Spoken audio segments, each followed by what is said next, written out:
ओम जय अम्बे गौरी, मैया जय श्यामा गौरी।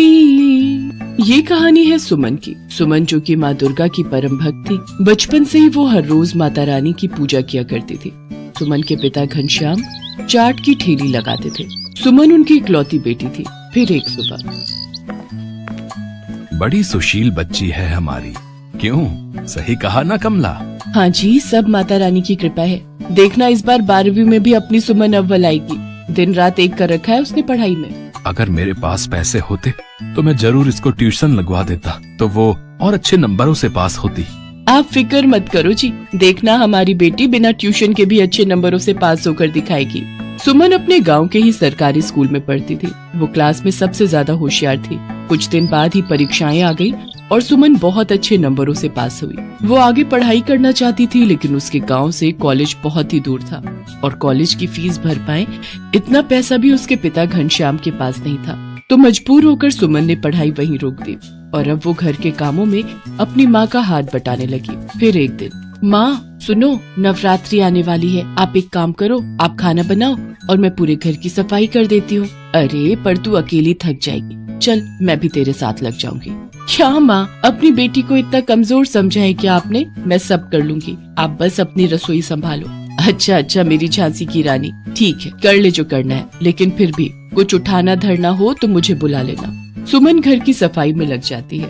उसी बीच रसोई में, कमला, बस माता रानी से यही प्रार्थना है कि अपनी सुमन को एक अच्छा घर बार मिल जाए जो इसके गुणों को समझे और इसे हमेशा खुश रखे। ऐसा जरूर होगा जी, हमारी सुमन है ही इतनी प्यारी, उसके साथ हमेशा सब कुछ अच्छा ही होगा। वक्त बीतता गया, सो घनश्याम ने भी सुमन के लिए रिश्ते देखना शुरू कर दिया था। और फिर, अरे कमला, अरे कहाँ हो? अरे यहाँ आओ जल्दी। क्या हो गया जी, बड़े खुश लग रहे? अरे ऐसी खुशखबरी लाया हूँ कि तुम सुनोगी ना तो तुम तो खुशी के मारे नाचने लगोगी। हाँ। अच्छा जी, पर हुआ क्या है ये तो बताओ। अरे बगल के गांव में एक लड़का है, उसका नाम किशोर है। अपने माँ बाप का इकलौता बेटा है, खेती किसानी करता है और बहुत ही अच्छे स्वभाव का है। मैं आज उससे मिलके आया, बहुत ही संस्कारी लगा मुझे तो। उसकी और अपनी सुमन की जोड़ी खूब जमेगी। हाँ, वो सब तो ठीक है, लेकिन तुम चिंता मत करो, लेन देन को लेके भी कोई परेशानी नहीं है। मेरी सारी बात हो गई है। मैंने कल उन लोगों को घर पर बुलाया है। क्या? अरे कल ही क्यों बुला लिया? कितनी सारी तैयारियां करनी पड़ेंगी। अरे तो कल के बाद फिर नवरात्रि शुरू हो रही है ना, और रही बात तैयारियों की, तो कोई दिखावा करने की जरूरत नहीं, हम जो है वही दिखाएंगे। अगले दिन किशोर अपने परिवार के साथ सुमन के घर आया। सुमन एक नजर में ही किशोर को पसंद आ गई। सुमन को भी किशोर पसंद आ गया था। फिर जाते जाते किशोर के पिता ने सुमन के पिता से कहा, तैयारियां शुरू कर दो भाई साहब, माता रानी ने चाहा तो जल्दी ही बारात लेकर आएंगे हम। ये सुनकर सुमन मुस्कुराए बिना नहीं रह पाई और तय हुआ कि नवरात्रि के बाद दोनों की शादी कर दी जाएगी। इधर सुमन नवरात्रि की तैयारियों में लग गई। फिर नवमी के दिन, बस कर बिटिया, मत कर इतना काम, इसके बाद अगली नवरात्रि तो अपने घर में ही मनाएगी तो, और यहाँ सब मुझे अकेले ही देखना पड़ेगा।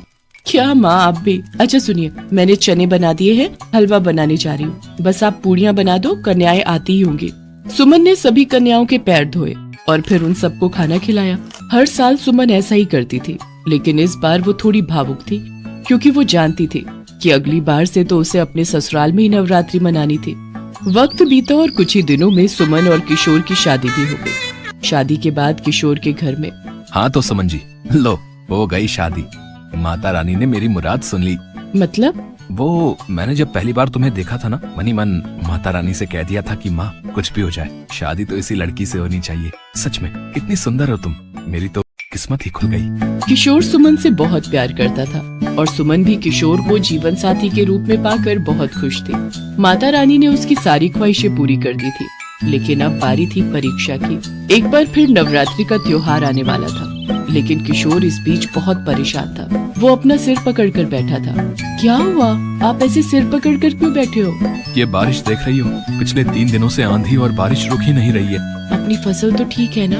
नहीं सुमन, फसल पककर तैयार खड़ी थी, मैं उसे बस काटने ही वाला था, लेकिन आंधी और बारिश की वजह से पूरी फसल खेत में ही बिछ गई। इस बार तो अपने खाने के लिए ही अनाज निकल आए तो बड़ी बात होगी। किशोर का डर सच साबित हुआ। बारिश ने उसकी पूरी फसल बर्बाद कर दी थी। खेत में ऐसा पानी भरा कि अनाज का एक दाना न निकला। सुमन को पिछली फसल से बचे अनाज से ही काम चलाना पड़ रहा था और ये देखकर सुमन को भी बहुत बुरा लग रहा था। क्या हुआ सुमन, तुम रो क्यों रही हो? देखिए, मुझे गलत मत समझना। मैं इसलिए नहीं रो रही कि हमारे पास खाने को अनाज नहीं है। मैं तो इसलिए रो रही हूँ कि इस बार नवमी पर हम कन्याओं को क्या खिलाएंगे। सुमन की बात सुनकर किशोर भी सोच में पड़ गया।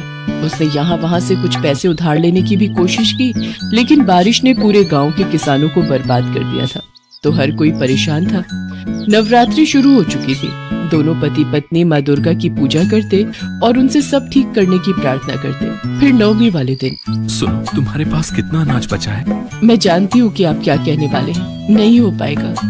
9 कन्याओं का भोजन बन सके इतना अनाज नहीं बचा है। सारे डिब्बे खाली पड़े हैं। हम बस माता रानी से क्षमा ही मांग सकते हैं। किशोर और सुमन अभी बात ही कर रहे थे कि तभी किसी ने बाहर से आवाज लगी, माई बाहर आओ, देखो कन्याएं आई हैं। किशोर और सुमन ने देखा कि उनके घर के बाहर पूरी 9 कन्याएं एक साथ खड़ी थी। सुमन ने उन्हें देखते ही अपने हाथ जोड़ लिए और उन्हें अंदर आने को कहा। सारी कन्याएं एक लाइन में बैठ गईं और भोजन का इंतजार करने लगी।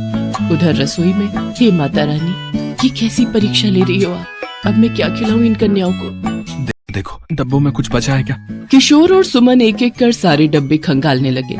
उन्हें एक डब्बे में थोड़े से चने दिखाई दिए और दूसरे डिब्बे में बहुत ही थोड़ी सी सूजी। किशोर ने दुखी मन से कहा, तुम इन्हीं को पकाना शुरू करो, मैं भाग कर जाता हूँ। देखता हूँ कहीं से कोई थोड़े चने और सूजी अगर और दे दे तो काम बन जाएगा। ये कहकर किशोर वहाँ से चला गया। सुमन ने माता रानी का नाम लेकर चूल्हे पर कढ़ाई चढ़ाई और जैसे ही उसने चने के डिब्बे से कढ़ाई में चने डालने शुरू किए, चमत्कार ही हो गया। चने के डिब्बे से चने गिरते ही जा रहे थे। चनों से पूरी कढ़ाई भर गई थी, लेकिन चने थे कि डिब्बे से निकलते ही जा रहे थे। सुमन ये देखकर हैरान थी। उसने मन में कहा, हे माता रानी, मुझे पता है कि ये आपने ही किया है। अब जब तक चने बनते हैं, मैं दूसरी कढ़ाई में सूजी भुननी शुरू कर देती हूँ। जैसे ही दूसरी कढ़ाई में सूजी डालने के लिए सुमन ने सूजी का डिब्बा खोला, तो फिर वैसा ही चमत्कार फिर से हुआ। उस डिब्बे में से ढेर सारी सूजी गिरने, सूजी कढ़ाई में से गिरती ही जा रही थी और डिब्बा खाली ही नहीं हो रहा था। ऐसा ही घी, तेल और आटे के डिब्बे के साथ भी हुआ। थोड़ी देर बाद सुमन ने कढ़ाई भर के चने, हलवा और पूरी बना दी। तब तक किशोर भी आ गया, लेकिन जैसे ही किशोर ने वो सब देखा, उसकी आंखों में खुशी के आंसू आ गए। सुमन, ये सब कैसे? बताती हूँ। पहले आप मेरे साथ कन्याओं को भोजन करवाइए। सुमन और किशोर ने पूरी श्रद्धा के साथ कन्याओं का पूजन किया और फिर उन्हें भोजन कराया। और जब सारी कन्याओं ने भोजन कर लिया, तो उसमें से एक कन्या उठी और देखते ही देखते माँ दुर्गा के साक्षात रूप में बदल गई और बाकी की 8 कन्याएं भी उन्हीं में समा गई। ये देखकर सुमन और किशोर दोनों हाथ जोड़कर रोने लगे। माते धन्य हो गए हम दोनों।